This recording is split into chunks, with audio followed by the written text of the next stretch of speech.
Hello, I'm Jonasz Rewiński. Welcome on board the Eastern Express. And as always, I hope you enjoy the journey.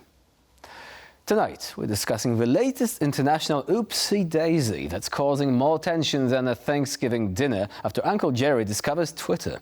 This time, it's about Pakistan's recent "we had to do it" aerial love taps in South Afghanistan. Now, if you're wondering why international relations seem about as stable as a Jenga tower in a cat cafe, let's dive in. Take a look at our report first, and then we'll be delving deeper into the topic of this episode. Just weeks after it carried out airstrikes against Iran, Pakistan launched attacks in Afghanistan aimed at the militias that Islamabad says have been targeting the country's security forces in a worsening wave of attacks.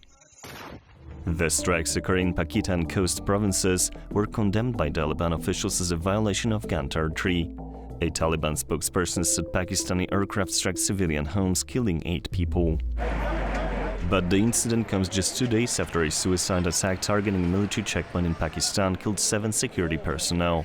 Pakistani officials have accused Kabul of harboring militias in Afghanistan, despite denials from the Taliban.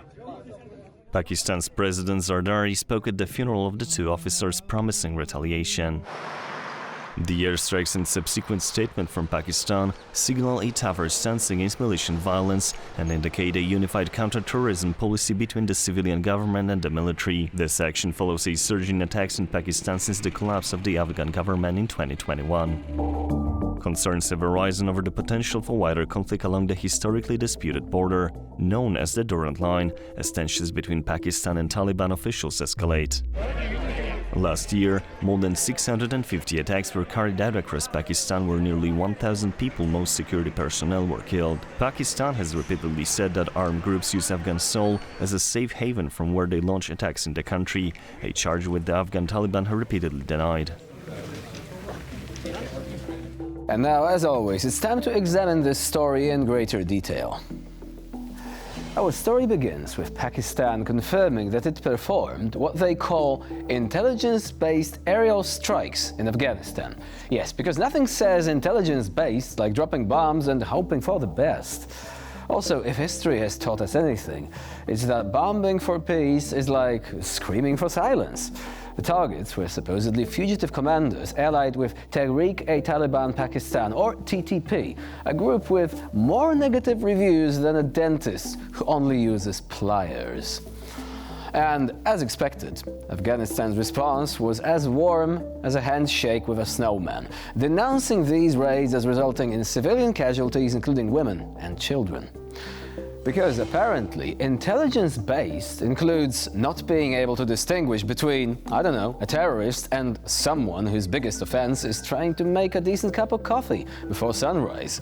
Pakistan, not to be outdone in the international game of "no, you're problematic," accused Afghanistan of giving these terrorists a cozy Airbnb experience.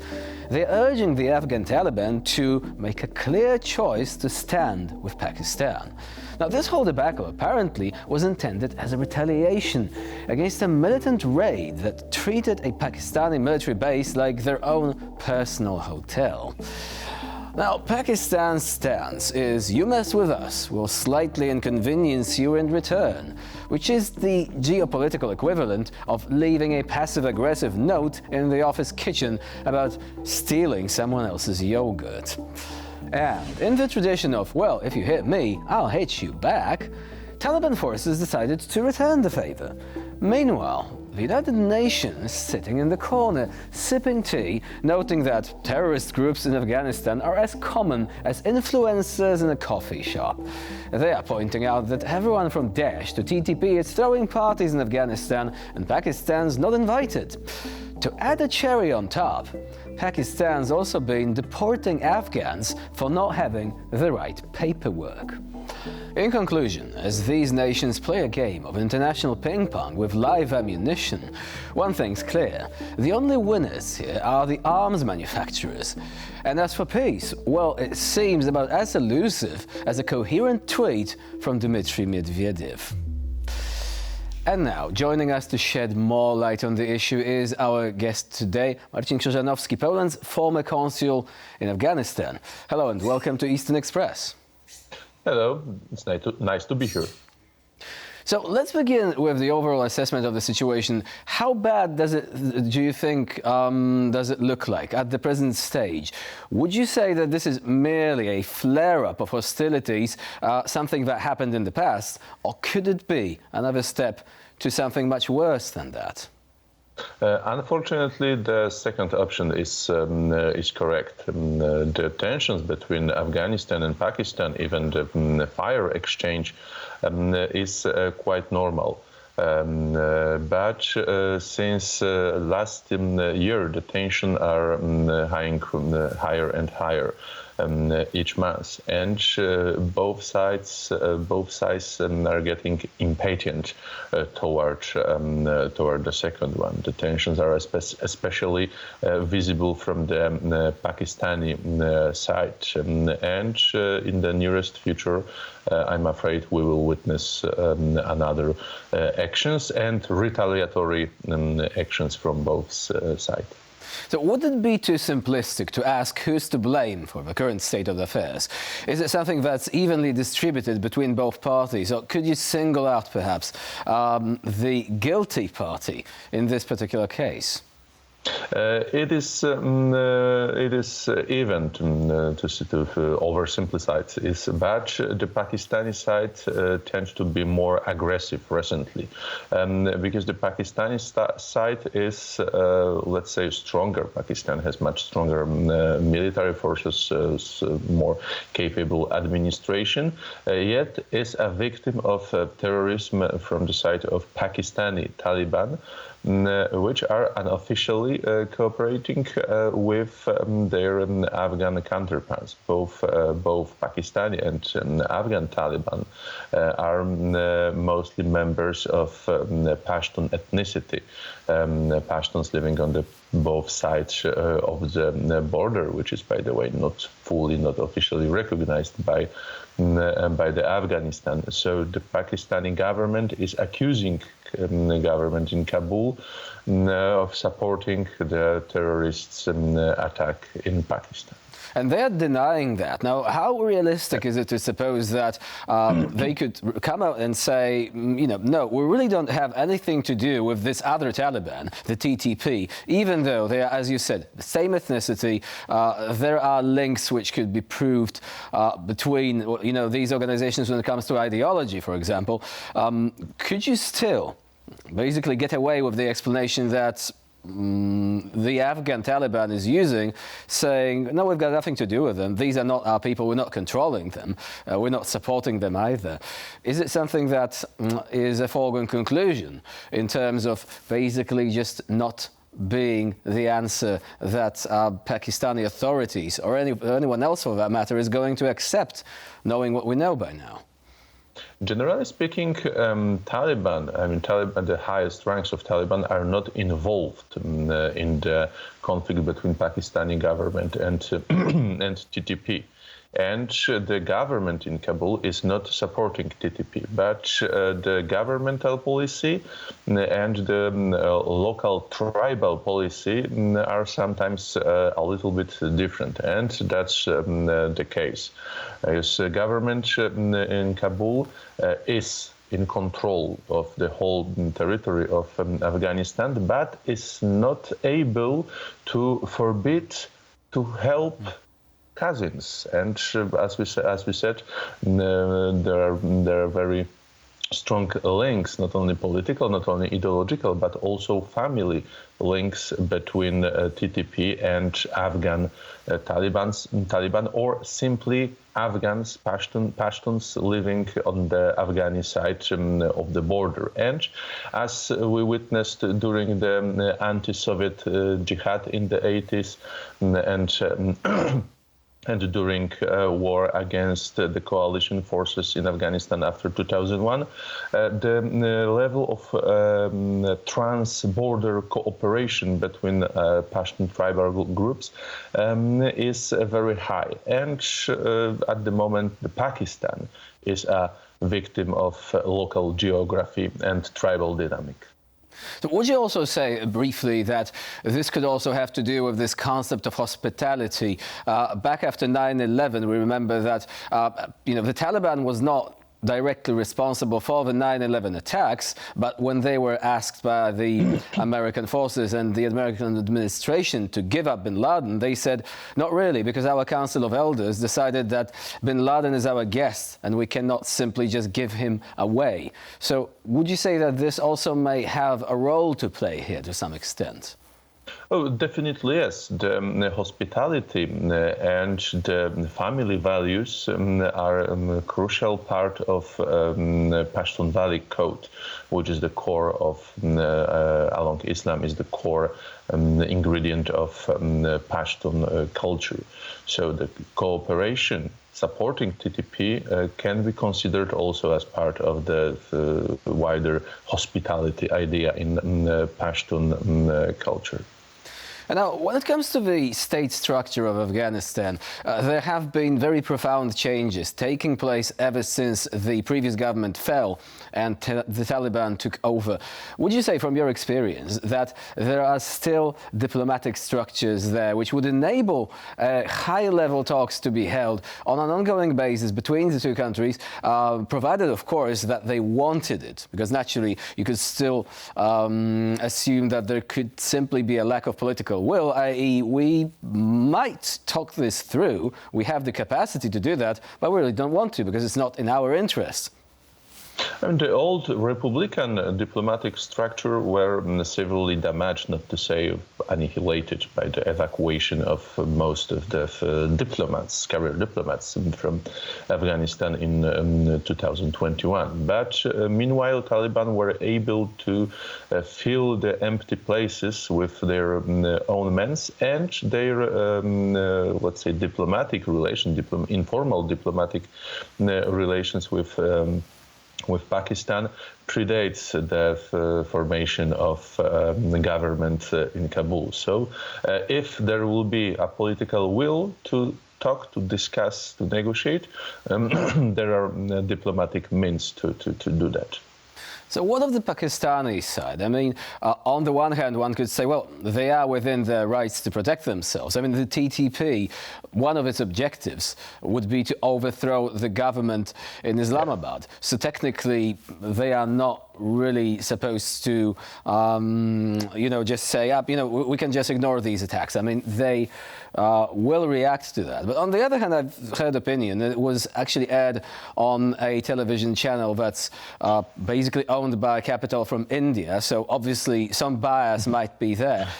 But basically the anchor said that, look, they were supporting terrorists and militants decades ago, years ago in Afghanistan. So now they actually have to deal with what they essentially allowed to fester right across the border. So they were, the person conducting the interview there was actually trying to put the blame on Pakistan and on no one else. Where would you say does the truth lie in this case? As usual, the truth lies in between, because the statement of Indian answer is partially true. Yes, Pakistan was actively using the tribal areas, Pashtun areas and Pashtun tribes, as its own political asset during Cold War. That made Pashtun tribes really strong and quasi-semi-independent from the Islamabad control. During war in Afghanistan between 2001 and 2021, Pakistan was also trying to play on both sides. From one hand, Islamabad was a close ally of the United States, especially at the early stages of Afghan campaign, but at the same time wanted to control the policy of its northern neighbor by using Taliban cars. So the Pakistani policy wasn't fully sincere. And unfortunately for Islamabad, now they have to deal with the consequences, as during the Afghan campaign, Pashtun tribes grow even more strong than they were previously. One last question. The expulsion of Afghans from Pakistan in very large numbers, how would this impact this situation? Or will this actually be the other way around, i.e.